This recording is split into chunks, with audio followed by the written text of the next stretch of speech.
പാലക്കാട് ആരാണ് നേട്ടമുണ്ടാക്കുന്നത്? അതെങ്ങനെയായിരിക്കും ആ ഒരു നേട്ടമുണ്ടാവുക? പാലക്കാട് കോൺഗ്രസ് സ്ഥാനാർത്ഥി രാഹുൽ മാങ്കൂട്ടത്തിൽ വിജയിക്കും എന്നാണ് സാറ് പ്രവചിക്കുന്നത്. അങ്ങനെ പ്രവചിക്കാൻ കാരണം? അത് ഞാൻ അവിടെ ഒരു 100 പേരോട് ടെലിഫോണിൽ സംസാരിച്ചിട്ടുണ്ട്. അതുകൂടാതെ പാലക്കാട് പോവുകയും ചെയ്തു ചൊവ്വാഴ്ച. അതിൽ നിന്ന് മനസ്സിലായതാണ് ഇത് ഈ ഭരണവിരുദ്ധ വികാരം കണ്ടമാനമുണ്ട്. കേരളത്തിൽ മൊത്തമുള്ളതാണ്, പാലക്കാട് മാത്രമല്ല. അപ്പോൾ ഏറ്റവും ഒടുവിൽ കണ്ണൂർ ADM-ആയിരുന്ന നവീൻ ബാബുവിൻ്റെ ആത്മഹത്യ, പിന്നെ പൂരം കലക്കിയത്, അതെല്ലാം സർക്കാരിന് തിരിച്ചടിയാണ്. സർക്കാരിന് അനുകൂലമായ ഒരു ഘടകം പോലും ഇല്ല, പറഞ്ഞിട്ടില്ല. ഈ 100 പേരോട് സംസാരിച്ചതും സാർ ആ ഗ്രൗണ്ട് ലെവലിൽ പോയി അവിടെ റിസർച്ച് ചെയ്തതിനകത്തും ആരും ഒരാൾ പോലും സർക്കാരിന് അനുകൂലമായ ഒരു കാര്യം പോലും പറഞ്ഞിട്ടില്ല. ഈ രാഹുൽ മാങ്കൂട്ടത്തിൽ എന്ന് പറയുന്ന ഒരു സ്ഥാനാർത്ഥി അതായത് മറ്റൊരു ജില്ലയിൽ നിന്ന് വന്നൊരു സ്ഥാനാർത്ഥിയാണ്. അപ്പൊ അങ്ങനെ ഒരു സ്ഥാനാർത്ഥിക്ക് അവിടെ സാധ്യത ഇല്ല എന്നാണ് പൊതുവെ ഈ പ്രചാരണത്തിലുടനീളം മറ്റ് രണ്ട് മുന്നണികളും പറഞ്ഞിരുന്നത്. ആ ഒരു രീതിയിലുള്ള എന്തെങ്കിലും വികാരം അവിടുത്തെ ജനങ്ങളിൽ കുറച്ചുണ്ട്. എന്നാലും അത് എല്ലാ തെരഞ്ഞെടുപ്പിലും ഇതൊക്കെ ഉള്ളതാണ്. ഏത് സ്ഥാനാർത്ഥി വന്നാലും കുറച്ച് പേര് എതിരെ ഉണ്ടാവും. അതുപോലെ ഉള്ളു ഇത്. കഴിഞ്ഞ ദിവസം ഈ നമ്മുടെ BJP സംസ്ഥാന പ്രസിഡന്റ് സുരേന്ദ്രൻ പറഞ്ഞതെന്ന് പറഞ്ഞാൽ അവിടെ കൃഷ്ണകുമാർ ജയിക്കും, കോൺഗ്രസ് 3ാം സ്ഥാനത്തേക്ക് പോകും. അതായത് സരിൻ 2ാമത് വരും, കോൺഗ്രസ് 3ാമത് വരും. ഇതൊരു ഭയങ്കര ആഘോഷമായിക്കൊണ്ടിരിക്കുക അവർ സോഷ്യൽ മീഡിയയിൽ. അതെന്തിന്റെ അടിസ്ഥാനത്തിലായിരിക്കും അവർ അങ്ങനെ ഒരു ജയിക്കാൻ വേണ്ടിയുള്ള തന്ത്രമെന്നേ ഉള്ളൂ. അല്ല, അത് ഇലക്ഷൻ കഴിഞ്ഞതിന് ശേഷം അങ്ങനെ ഒരു കാര്യം പറഞ്ഞിട്ട് അത് വെറുതെ അത്രയും ദിവസമെങ്കിലും ആൾക്കാരെ ഒന്ന് സൂചിപ്പിക്കുകയാണ്. അത്രേ ഉള്ളൂ. അപ്പം 2ാം സ്ഥാനത്ത് ആര് വരും? 2ാം സ്ഥാനത്ത് BJP വരും.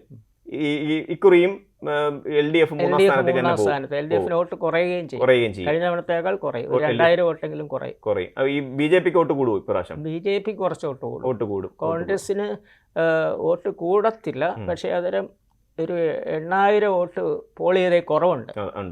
പെർസെന്റ് കുറയത്തില്ല, വോട്ട് കുറയും. എത്ര നല്ലൊരു മാർജിനിൽ വിജയിക്കാൻ സാധ്യതയുണ്ടോ രാഹുൽ മാങ്കൂട്ടത്തിൽ? 6000 മുതൽ 7000 വരെ. സാർ പറയുന്നത് 6000 മുതൽ 7000 വോട്ടുകളുടെ ഭൂരിപക്ഷത്തിൽ രാഹുൽ മാങ്കൂട്ടത്തിൽ പാലക്കാട് വിജയിക്കുമെന്ന്. അദ്ദേഹത്തിന് രാഹുലിന് 52,500 മുതൽ 53,000 വരെ. 52,500 വോട്ട് മുതൽ 53,000 വോട്ടുകൾ വരെ രാഹുൽ മാങ്കൂട്ടത്തിൽ പിടിക്കും. പിന്നെ കൃഷ്ണകുമാറിന് BJP സ്ഥാനാർത്ഥി കൃഷ്ണകുമാറിന് 46,000 മുതൽ 46,500 വരെ. അതായത് കഴിഞ്ഞ പ്രാവശ്യത്തെ വോട്ടിന് അത്രയും, അതായത് കുറച്ചുകൂടെ കൂടുതൽ കിട്ടും. കഴിഞ്ഞ പ്രാവശ്യത്തെ വോട്ടിനേക്കാളും കുറച്ചുകൂടെ കൂടുതൽ കിട്ടും.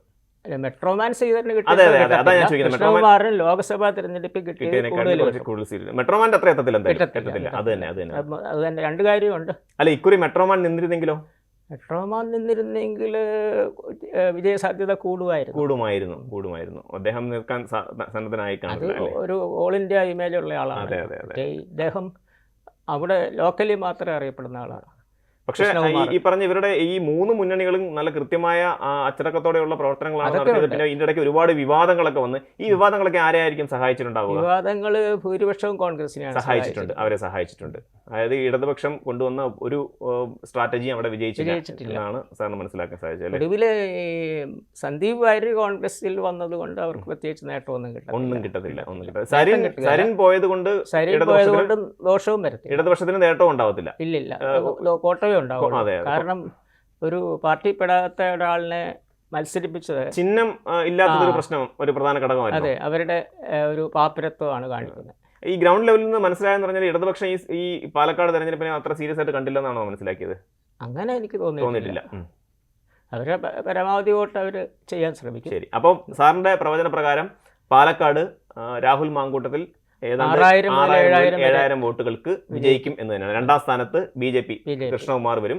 3ാം സ്ഥാനത്തേക്ക് ഇക്കുറിയും LDF P സരിൻ പിന്തള്ളപ്പെടും. അത് തന്നെയാണ് സാർ പറയുന്നത്.